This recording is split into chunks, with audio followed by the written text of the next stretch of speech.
e hoje o vídeo é sobre a sertralina, um vídeo muito pedido porque uns têm dúvida, será que é uma medicação muito antiga? Será que ainda é usada? Será que é boa? Antes de falar sobre isso, se inscreva no canal e ative o sininho das notificações para receber todo o nosso conteúdo.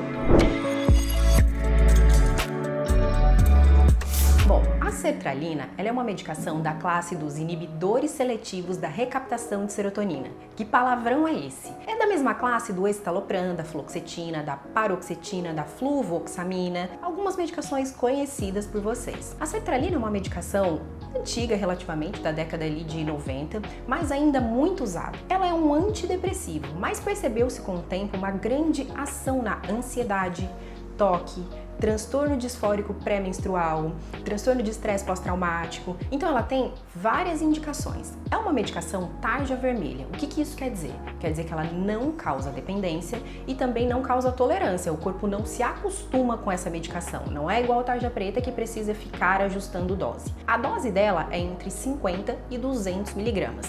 Para alguns pacientes a gente inicia com 25 miligramas para que se adapte melhor. No início, essas medicações podem dar alguns efeitos colaterais. Pode acontecer enjoo, náusea, diarreia, cefaleia. É normal e isso passa depois da primeira ou segunda semana. Depois, os efeitos terapêuticos começam a aparecer. Em média, de 4 a 6 semanas, o paciente já começa a sentir um efeito terapêutico na ansiedade, na depressão. A sertralina, em doses um pouquinho mais altas, ela age um pouquinho na dopamina. Então, assim, ela é um antidepressivo que age na serotonina, na recaptação da serotonina. A serotonina é um neurotransmissor que ajuda a regular o humor, a regular o apetite, a regular sono, mas também na dopamina, que é o nosso neurotransmissor da motivação. E como que é, então, essa inibição da recaptação de serotonina? Tem um neurônio aqui e o outro aqui. Esse vão que fica entre os neurônios a gente chama de fenda sináptica.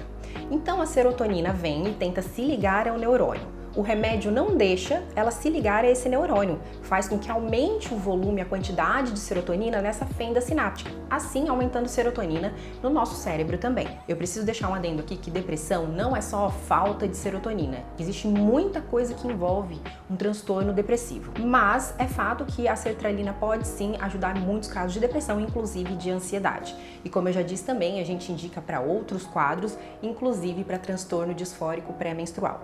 Não é a pílula da felicidade, assim como qualquer remédio na psiquiatria, mas tem sim suas vantagens. Eu particularmente gosto bastante da sertralina, de indicar a sertralina para os meus pacientes e os resultados são muito bons. Claro que nem todo mundo se adapta, mas a maioria dos pacientes se adapta. Como todo inibidor seletivo da recaptação de serotonina, em alguns casos pode sim afetar a libido sexual. Como que acontece? Em alguns casos, nos 2 primeiros meses de uso, após os 2 primeiros meses de uso, esse efeito colateral já passa. Em outros casos, não. E aí talvez seja o momento de trocar a medicação. A gente sempre avalia o risco-benefício. Qual o risco e qual o benefício de trocar essa medicação? E a partir do momento também que tira a medicação, esse efeito colateral passa. Não só a questão de redução da libido, mas pode acontecer também um retardo da ejaculação, um pouco de perda da sensibilidade nos órgãos sexuais, mas como eu disse, isso é passageiro. Tirando a medicação, normalmente isso passa, tá? Não é um efeito contínuo. Em alguns casos, mesmo o paciente tomando o remédio, depois de alguns meses também passa. Ganho de peso. Também não é comum acontecer com o uso da sertralina, essa é uma dúvida comum no consultório. Pode acontecer em alguma pessoa? Pode. Na psiquiatria, tudo pode acontecer, mas não é comum, não é uma medicação que gera ganho de peso e nem os estudos mostram isso também. Também indicada na gestação, na amamentação, como eu disse, uma medicação segura e que a gente ainda usa bastante nos dias de hoje.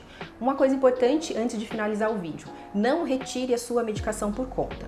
A média de uso da dose da sertralina é 100 miligramas. Como eu disse, a gente usa de 50 a 200, dependendo do caso do paciente. Mas independente da dose que você está usando, nunca suspenda essa medicação por conta, porque ela pode também dar algumas reações. Sempre converse com o seu médico e nunca, jamais se automedique, certo? Um grande beijo e até a próxima!